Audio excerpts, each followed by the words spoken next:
दोस्तों, Indian railway finance corporation limited यानी IRFC की बात करें तो यहाँ पे बड़ी एक अपडेट निकल के आ रही है। आईआरएफसी और दूसरी जो कंपनियां एनबीएफसी है सरकारी, जिसमें पीएफसी हो या फिर आरईसी लिमिटेड हो, उन सब के लिए गवर्नमेंट की तरफ से एक जो नया फैसला है, एक झटका साबित हो सकता है।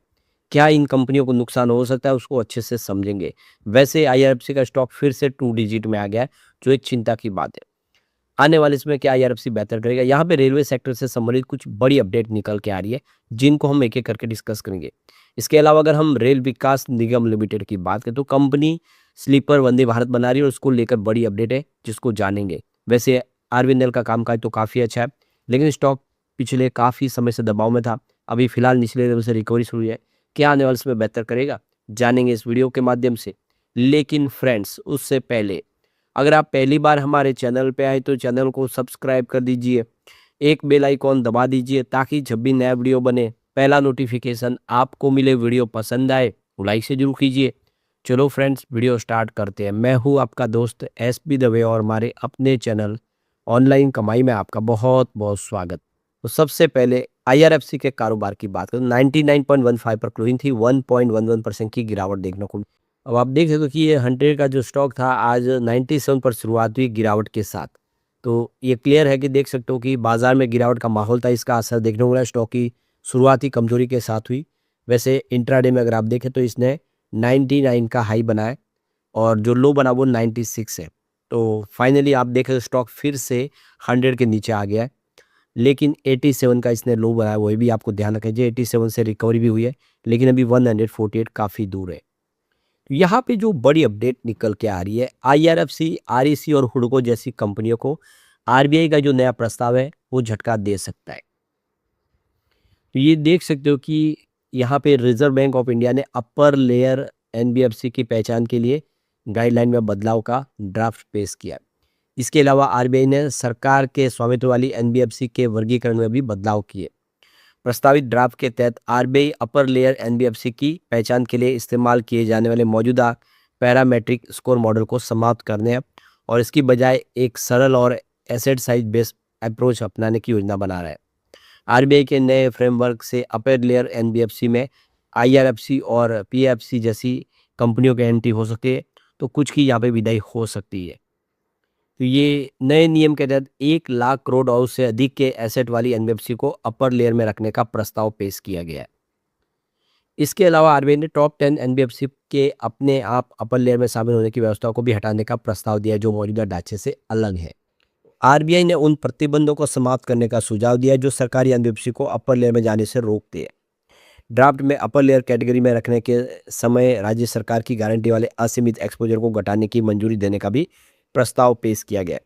आरबीआई ने ड्राफ्ट फ्रेमवर्क में अपर लेयर की पहचान को समय समय पर क्राइटेरिया तय करने का भी प्रस्ताव रखा है, जिससे एसेट थ्रेशोल्ड को हर 5 साल में ये असेसमेंट किया जा सके।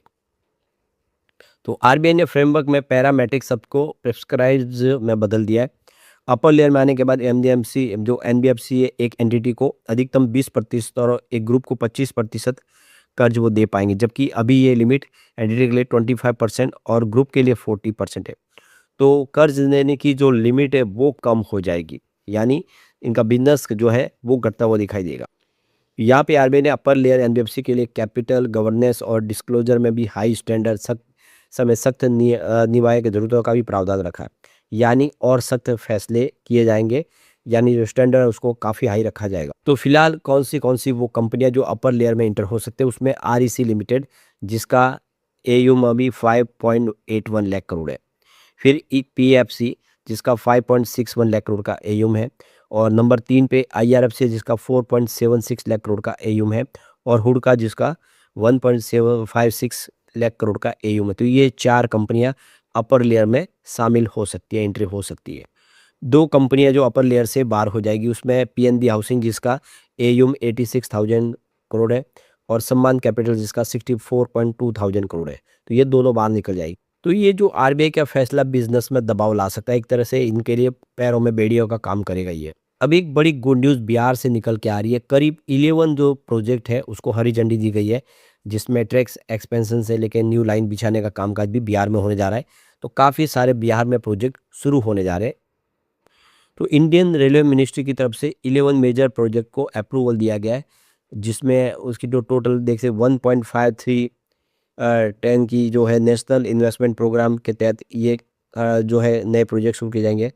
इसमें 100 स्कीम्स जो है अलग अलग 2025-6 के तहत, जिसमें 6000 किलोमीटर का यहाँ पे रेलवे नेटवर्क बिछाने का काम। तो ये देखो पीएम गति शक्ति योजना जो शुरू की है उसके तहत बिहार के लिए बहुत सारे मल्टी ट्रैक नए बिछाने का काम, जो ट्रैक डबल का काम, नई रेलवे लाइन बिछाने का काम, ये सब कुछ होगा। और बिहार के अंदर बहुत कुछ यहाँ पे नया होता हुआ दिखाई देगा। बहुत सारे नए ट्रैक बिछाए जाएंगे, यानी इस सेक्टर के लिए बहुत सारी संभावना दिखाई देगी। और इस सेक्टर से संबंधित कंपनियां आईआरएफसी, आरबीएल जैसी कंपनियों के लिए एक बड़ी अपॉर्चुनिटी इस समय दिखाई दे रही है। यहाँ पे जो बड़ी गुड न्यूज़ निकल के आ रही है, मिनिस्ट्री ऑफ रेलवे की तरफ से करीब 100 प्रोजेक्ट के लिए 1.53 लाख करोड़ रुपीज़ क्लियर किया फाइनेंस 2026 में, जिसमें बहुत सारा इन्वेस्टमेंट नए 100 प्रोजेक्ट के लिए लगातार रेलवे की तरफ से इसमें काफ़ी किया जा रहा है। 6000 किलोमीटर के नए रेलवे ट्रैक बिछाने का काम। तो यहाँ पे टोटल 1.53 लाख करोड़ के इन्वेस्टमेंट से काफ़ी सारा कामकाज हुआ है, एक माइलस्टोन अचीवमेंट हुआ है रेलवे सेक्टर में काफ़ी सालों के बाद। तो आने वाला जो समय है रेलवे सेक्टर के लिए और बेहतर होता हुआ दिखाई देगा। अब रेल विकास निगम लिमिटेड की बात करें, 272 पर क्लोजिंग थी, जहाँ पे 0.80% की गिरावट देखने को मिली। तो शुरुआत कमजोरी के साथ हुई, आप देख सकते हो बाजार में गिरावट का असर हुआ और 264 तक गया। वैसे 248 इसका 52 वीक का लो बना हुआ और हाई 447 का। स्टॉक काफ़ी अच्छा लग रहा है, आने वाले समय यहाँ पे उम्मीद है कि बेहतर करेगा रेल विकास निगम लिमिटेड। अब यहाँ पे वंदे भारत स्लीपर को लेकर बड़ी गुड न्यूज़ निकल के आ रही है। 1 साल के अंदर पटरी पे दौड़ने लगेगी, इसके लिए मेगा प्लान बनाया कंपनी ने। तो ये देख सकते हो कि इस समय वंदे भारत ट्रेनों के नेटवर्क में तेजी से विस्तार हो रहा है। इसी कड़ी में रेल विकास निगम लिमिटेड ने वंदे भारत स्लीपर ट्रेनों के लिए एक बड़ा मेगा प्लान तैयार किया। रेलवे बोर्ड के चेयरमैन और सीईओ सतीश कुमार ने घोषणा किया कि आरवीएनएल के नेतृत्व वाले जॉइंट वेंचर्स द्वारा बनाई जा रही वंदे भारत स्लीपर ट्रेन का प्रोटोटाइप 1 साल के भीतर ट्रायल पे तैयार हो जाएगा। जल्द ही रेलवे ट्रैक पे दौड़ेगी वंदे भारत स्लीपर। तो ये देखो कि आरवीएनएल के 21वें स्थापना दिवस के समारोह बोलते हुए सतीश कुमार ने इस प्रोजेक्ट को लेकर कंपनी की सबसे बड़ी महत्वपूर्ण योजनाओं के बारे में इसको एक बताया। प्रोटोटाइप के सफल परीक्षण के बाद आरवीएनएल के संयुक्त उपक्रम में करीब 120 कुल वंदे भारत स्लीपर ट्रेन की आपूर्ति हुई, यानी 120 वंदे भारत स्लीपर बनाना जा रहा है आरवीएनएल। बहुत बड़ा यहाँ पे मौका दिखाई दे रहा है, काफ़ी सारी नई ट्रेनें शुरू होगी। आरवीएनएल आप देखिए रसिया की कंपनी के साथ जॉइंट वेंचर्स में इसमें। तो 17 जनवरी को देश की पहली वंदे भारत स्लीपर ट्रेन की जोड़ी को कामाख्या और हावड़ा के बीच में हरी झंडी दिखाकर रवाना किया गया है। हालांकि वंदे भारत स्लीपर ट्रेन के संचालन और रूट को लेकर भी फिलहाल कई तरह की अटकलें लगाई जा रही है, लेकिन अभी जल्दी इस पर कोई आधिकारिक घोषणा नहीं हुई है। आने वाले समय इसके ऊपर अनाउंसमेंट होगा, तो आने वाले समय इसका फायदा आरवीएनएल को होगा। तो कुल मिला के देख सकते हो रेलवे सेक्टर के बहुत सारी अपॉर्चुनिटी, स्टॉक काफ़ी नीचे, आने वाले समय यहाँ पे बेहतर करते हुए दिखाई देंगे। लेकिन फ्रेंड्स, कोई भी इन्वेस्टमेंट करने से पहले अपने फाइनेंशियल एडवाइजर से एडवाइस ले ले या अपना खुद का रिसर्च करें, क्योंकि मैंने वीडियो आपके एजुकेशनल पर्पज के लिए ही बनाया। वीडियो पसंद आए तो लाइक से जरूर कीजिए और चैनल को सब्सक्राइब कर दीजिए। Thank you friends.